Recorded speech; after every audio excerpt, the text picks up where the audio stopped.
कर्मोऽधिष्ठानं विडमोसिद्धानो वायुरीयाणं विडमोच्छायाणं विडमोलो ये सौविसाहुरम् जबरदस्तान सिद्धवंदिष्टि भगवान की इस वंदनीय महावीर भगवान की आचार्य भगवान कुंद कुंद स्वामी की आचार्य गुरु विराट सागर जी महामुनिराज की आचार्य श्री शुद्ध सागर जी महामुनिराज की महान भाव सोलेकालीन भावनाओं के प्रगतिशील प्रत्यक्ष विचार भावना की व्याख्या यहाँ पर हम जान रहे हैं, जिसमें ब्रह्मचर्यानुव्रत के जो 5 अतिचार हैं उसके बारे में हमने जाना, साकार मंत्र भेद के बारे में जाना, आचौर्यानुव्रत के 5 अतिचार के बारे में जानकर अब आगे बढ़ते हुए यहाँ पर आचार्य भगवान आगे की व्याख्या को बढ़ाते हुए कहते हैं, भगवर मुमुक्षु जी पुण्य की प्रबलता से तीर्थेस्पद प्रकृति बद्ध निर्मल भावों से युक्त होकर निज व्रतों में अतिचार नहीं लगने देते। व्रतशील की निरतिचार पालन की भावना भाता है कि मेरे द्वारा किसी प्रकार से जिन मार्ग से विपरीत मिथ्योपदेश ना हो जाए।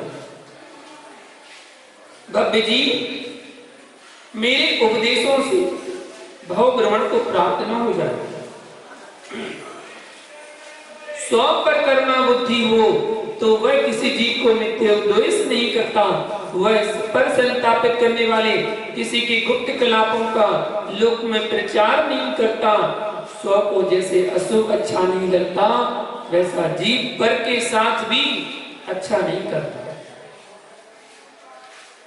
चुगली से पूर्ण आत्मरक्षा करता है, किसी भी जीव का रहो व्याख्यान नहीं करता, निज के समरस का आनंद लेता है। जो स्व आनंद नंदक होगा, स्व सुख में लीन होता है, उसे जगत के किसी पर कार्यों से प्रयोजन नहीं रहता। तत्वदृष्टा जीव भोग भूमिया जीव की भांति पर से प्रयोजन नहीं रखता। जितना अन्य के विषय में विचार करेंगे उतने ही अधिक संकल्प विकल्पों के जनक होंगे। संकल्प विकल्पों से अशुभ बंध ही होता है, इसलिए व्यर्थ के बंध के हेतुओं से अपनी आत्मरक्षा करता है। आत्मान बेसी जीव पर को फंसाने वाले छल से युक्त किसी के प्रति कूटलेख भी नहीं लिखता। अब ये तत्वबोध शून्य मूढ़मती अन्य को छलने के लिए असत्य लेख लिखते हैं, परंतु तीर्थंकर प्रकृति का बंधक कभी किसी के प्रति कूटलेख नहीं लिखता। मिथ्या लेख को अग्नि कुंडवत मानता है, ना पर के लिए लिखता है, कूटलेख ना लिखने की अनुमोदना करता है और ना ही किसी से लिखवाता है। ऐसे हमने आचौर्यानुव्रत के अतिचारों की व्याख्या को यहाँ पर जाना था। ब्रह्मचर्यानुव्रत के 5 अतिचार जो हैं, उन 5 अतिचारों में पर विवाह नाम का अतिचार हमने जाना। अब हम जानते हैं इत्वरी का परिगृहता गमन नाम का अतिचार, जिनका स्वभाव अन्य पुरुषों के पास जाना माना है, वह इत्वरी कहलाती है। इत्वरी अर्थात अभिसारिका, इसमें भी जो अत्यंत चारित्र से पतित भ्रष्ट है वह इत्वरिका कहलाती है। यहाँ कुत्सित अर्थ है, अर्थ में कर प्रत्यय होकर इत्वरिका शब्द बना है। जिसका कोई एक पुरुष भरता है वह परिगृहता कहलाती है। इत्वरिका अपरिगृहता गमन अगला अतिचार है, जो वेश्या या व्यभिचारिणी होने से दूसरे पुरुषों के पास जाती आती रहती है, और जिसका कोई पुरुष स्वामी नहीं है वह अपरिगृहिता कहलाती है। सज्जन पुरुष प्राणों से प्रिय यश को मानते हैं, यश से भी परम पूज्य चारित्र है। चारित्र की रक्षा में प्राणों का त्याग स्वीकार है, परंतु चारित्र से पतित होकर अयश का जीवन जीना स्वीकारने योग्य नहीं है। वीर पुरुष निज ज्ञायक को छोड़ अन्य में प्रीति को प्राप्त नहीं होते, उनका चारित्र और यश दोनों सदा जीवंत रहते हैं। जो जीव निज ज्ञायक से च्युत हुआ तो उसके यश व चारित्र दोनों चले जाते हैं। चारित्रवानों के लिए चाहिए कि वे अहरनिश निज रक्षा में निज को संलग्न रखें। लोक में चारित्र से बड़ी कोई संपत्ति नहीं है, चारित्र पतन से बड़ा लोक में कोई पतन ही नहीं है। जैसे वज्रपात से विशाल पर्वत क्षण में नष्ट हो जाता है, उसी प्रकार चारित्र पतन से क्षण मात्र में यश पर्वत नष्ट हो जाता है। पति विहीन विधवा स्त्री की शोभा विलीन हो जाती है। संपूर्ण श्रृंगार नारी का पति की सत्ता में शोभायमान होता है। पति का वियोग होते ही नारी का श्रृंगार भंग हो जाता है। उसी प्रकार से साधु पुरुषों की कीर्ति का श्रृंगार चारित्र पति की सत्ता में सुशोभित होता है। चारित्र का वियोग होते ही यश कीर्ति का श्रृंगार समाप्त हो जाता है। सती स्त्री को अपना पति प्राणों से भी प्रिय होता है, उसी प्रकार चारित्रवान मनुष्य को अपना चारित्र प्राणों से भी अधिक प्रिय होता है। निज यश और चारित्र रक्षा के लिए प्रति क्षण पुरुषार्थशील रहना एक धर्मात्मा का कर्तव्य है। चारित्रहीनों की संगति भी दुर्गति का कारण बन जाती है। अब कीर्ति तो सहज ही उसे प्राप्त हो जाती है। कुशील संसर्ग से लोक पूज्यता अग्निवत पिट जाती है। जैसे लोक में अग्नि को पूज्य माना जाता है, परंतु लोहे की संगति से अग्नि को भी पिटना पड़ता है, उसी प्रकार कुशील के संसर्ग से सद्गुण लोक पूज्यता स्वयं मिट जाती है। जैसे कुटनी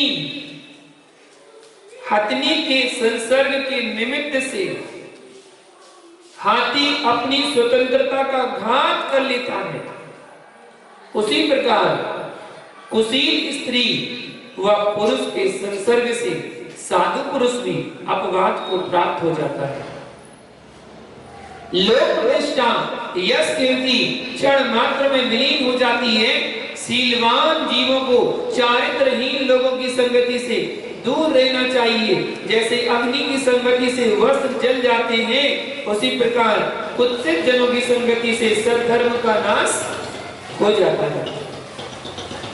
साधु पुरुषों का सहवास भी साधुता प्रदान करता है। वे जीव धन है जिन्हें साधु पुरुषों का सहवास प्राप्त है। उनके साथ तत्व बोध प्राप्त करते हैं। तत्व बोध तत्व निर्णय साधुता का प्राण है। वे निजत्व की साधना में पूर्णता को प्राप्त होते हैं, जो तत्व निर्णय को कर लेते हैं। भैया वे धन्यों में महाधन्य है। धन्यों में महाधन्य है जिन्होंने साधु स्वरूप को प्राप्त कर लिया है। तत्वज्ञानियों को चाहिए कि चारित्र विहीन लोगों से निज की पूर्ण रक्षा की जाए।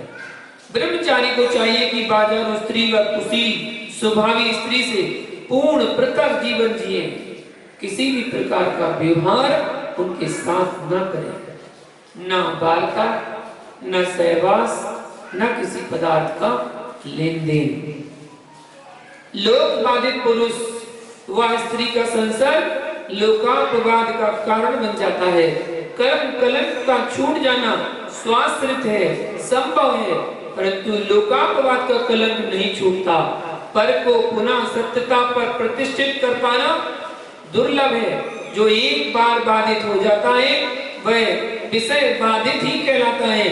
लोक दृष्टि से उतरे पुरुष को पुनः स्थापित होने में सदियाएं नहीं अनेक भाव लगाने पड़ जाते हैं। स्व में च्युत, स्व में शीघ्र स्थापित होकर स्व कल्याण कर लेता है। स्व से च्युत होकर, स्व में शीघ्र स्थापित होकर स्व कल्याण कर लेता है, पर अन्य के अंदर पुनः वही विश्वास करा पाना कठिन है। सज्जन पुरुष लोक में दूसरे से विवाहित स्त्री के पास भी गमनागमन नहीं करते, क्योंकि उन्हें संयम व यश दोनों ही प्रिय हैं। अपेक्षाकृत देखा जाए तो यश विशुद्धि में कारण बनता है, जबकि अपयश संक्लेशता का कारण बनता है। लोकापवाद से आत्मा में दुख परिणामों की पर्याय का उद्भव होता है, वह अत्यंत पीड़ाजनक होता है, उसे संताप कहते हैं। संतापित पुरुष अपने जीवन से भी उदास हो जाता है। उसे भोजन, भजन, गीत, संगीत, नृत्य, नाट्य, खेल कूद, वस्त्र आभूषण, जन, परिजन, परजन, पुरजन, दिन रात, कृष्ण शुक्ल पक्ष, पर्व त्योहार, तीर्थ भूमि, मसान भूमि, भूतल, भवन, धूप, छांव, कुछ भी आनंद शांति के कारण नहीं बच पाते। मलय चंदन, पूर्णिमा की चंद्रमा की शीतल चांदनी भी उसके संतापित अंतःकरण को शांति प्रदान नहीं करता है।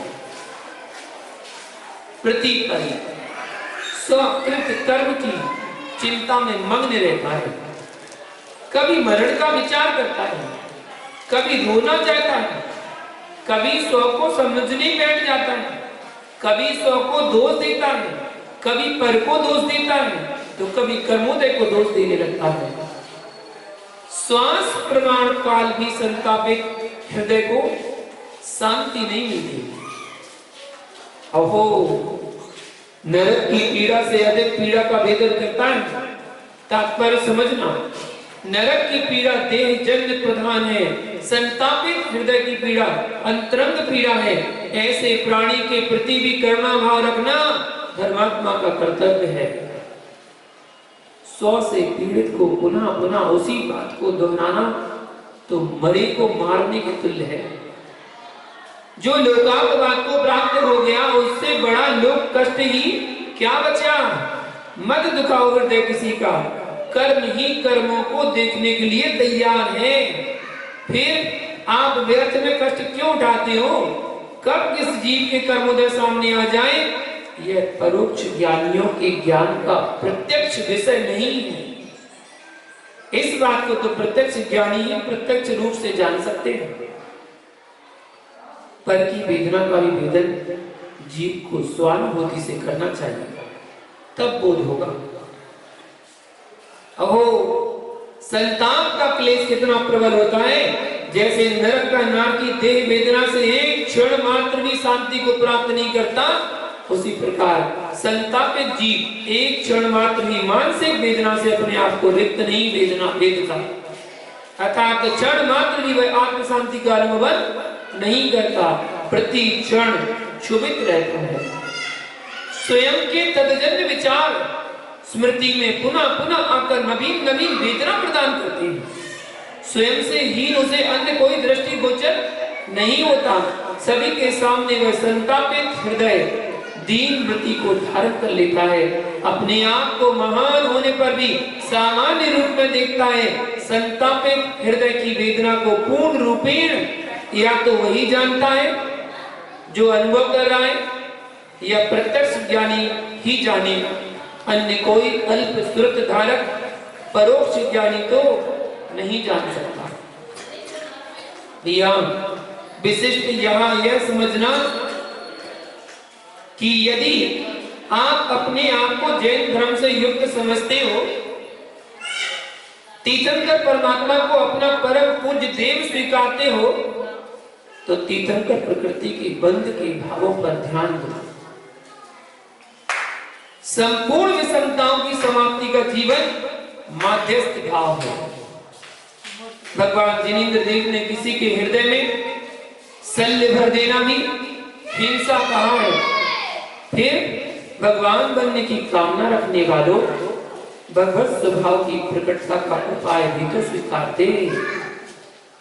जगत के जीवों पर करुणा बुद्धि से मैत्री भाव बनाकर चलना भावों की साधना है। प्रत्येक जीव का चयन विचारना वीरवान साधु पुरुषों का ही कार्य है। असाधु जीव का जगत क्षेम करना तो कठिन है, जगत क्षेम का भाव बना पाना भी दुर्लभ है। विश्व मैत्री भाव तभी आएगा जब अंतरंग में प्राणी मात्र के प्रति वैर भाव का अभाव होगा।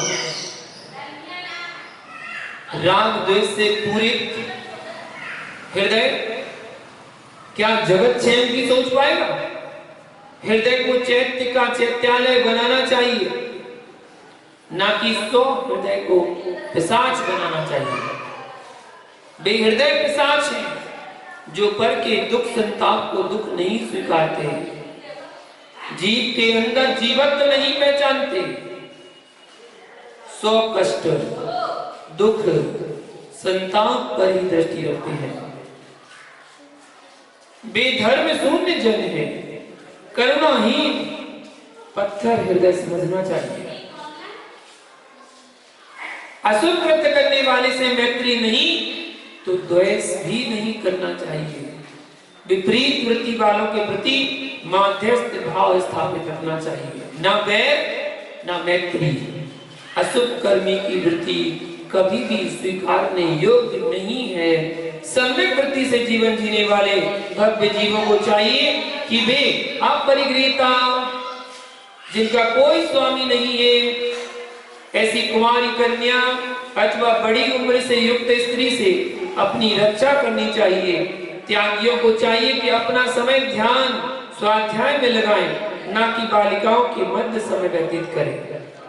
पर को धर्म संस्कार की अपेक्षा सो धर्म की रक्षा बलवान है।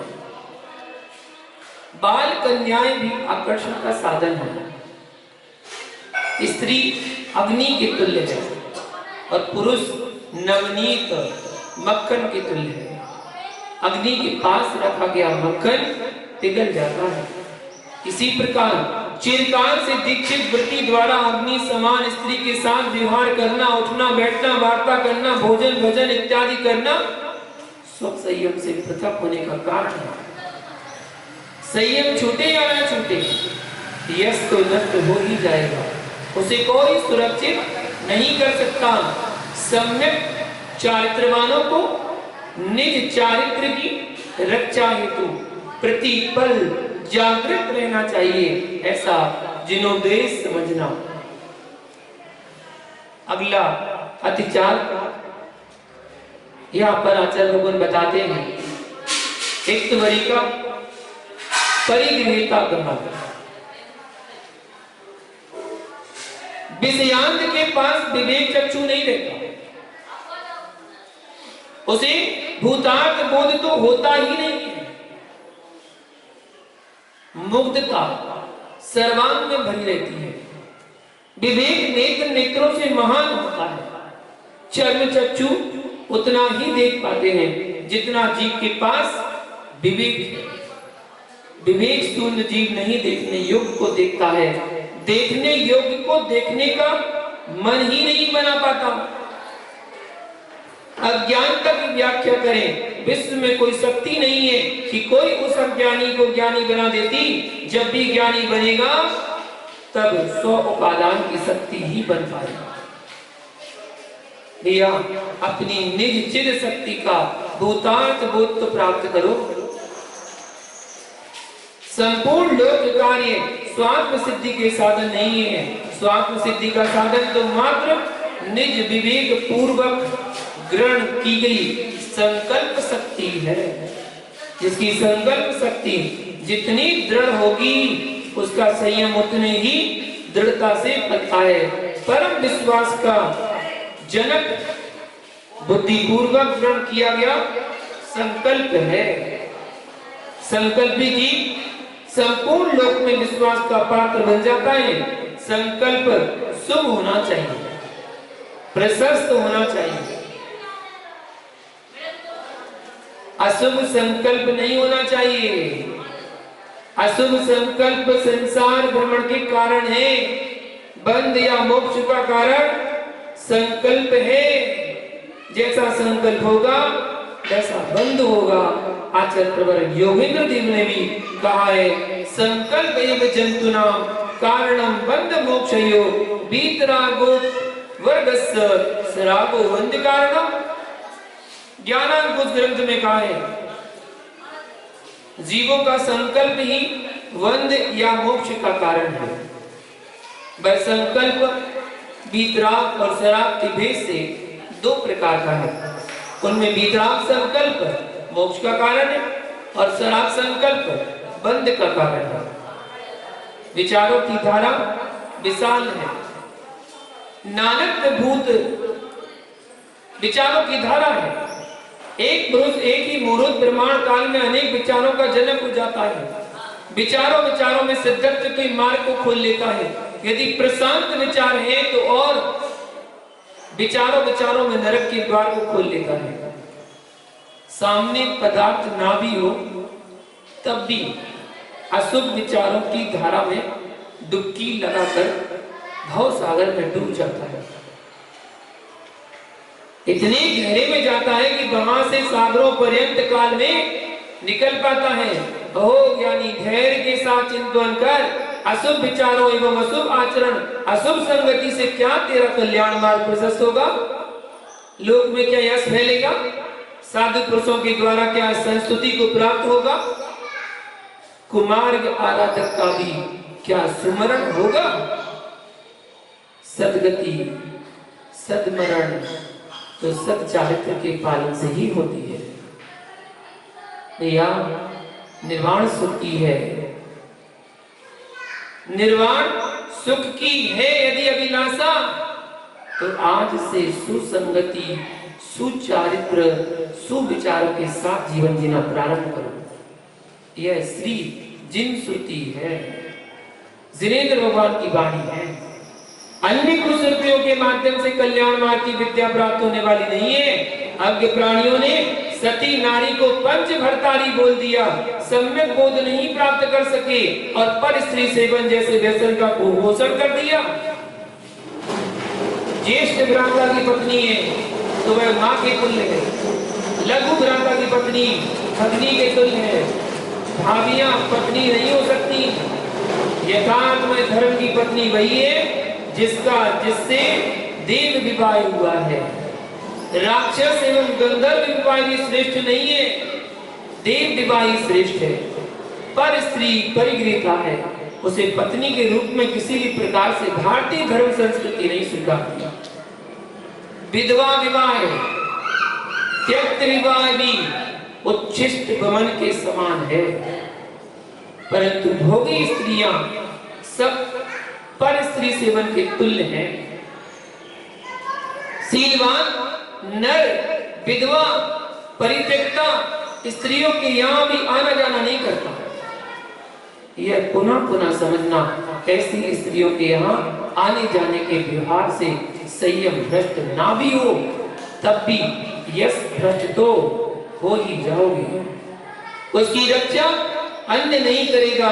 अग्नि में वस्त्र डालोगे तो वह राख ही होगा। इसी प्रकार विषम लिंगियों के साथ सहवास करोगे तो शील संयम और यश का नाश करोगे ही करोगे। ये बात भी ध्यान देने योग्य है कि कुत्सित स्वभावी शील विहीन सब लिंगियों के साथ भी सहवास ना करें। उनके संसर्ग से भी अपवाद को प्राप्त हो सकते हैं। कुशील धर्मी के अशुभ भावों की तीव्रता से अन्य पुरुष भी प्रभावित हो सकता है। इसलिए ऐसे लोगों से भी यति जनों को आत्मरक्षा करना चाहिए। अशुभ संभाषण, अशुभ चिंतन, अशुभ वचन का प्रयोग भी कुशील भाव है। अहो, भावों की निर्मलता की क्या महिमा गाएं, जहां पर भावों में भावों का लेस मात्र भी प्रवेश ना हो। परमार्थ से निज स्वरूप में रमण, व्यवहार से पंच परमेष्ठियों में चित्त का गमन जहां है, वही है विशुद्धि की धारा। कुशील जैसे कुभाव सद्मार्गी जीव के कहां स्थान पाते हैं। परिणामों की निर्मलता जहां होती है वह कुत्सित विचार निवास नहीं कर पाते। हीन कुल पुरुष कुल श्रेष्ठ के पास स्वयं हीनता को प्राप्त होता है और वहां से पलायन कर जाता है। उसी प्रकार संयमी भावों के पास असंयम भाव ठहरते नहीं है, वे भी पलायन कर जाते हैं। इस प्रकार यह अगला विचार हमने जाना और ब्रह्मचर्य व्रत का अगला विचार जो है वो अनंत क्रीड़ा है, जिसके बारे में कल जानेंगे। आज के लिए इतना ही। जय बोलो पारसनाथ भगवान की।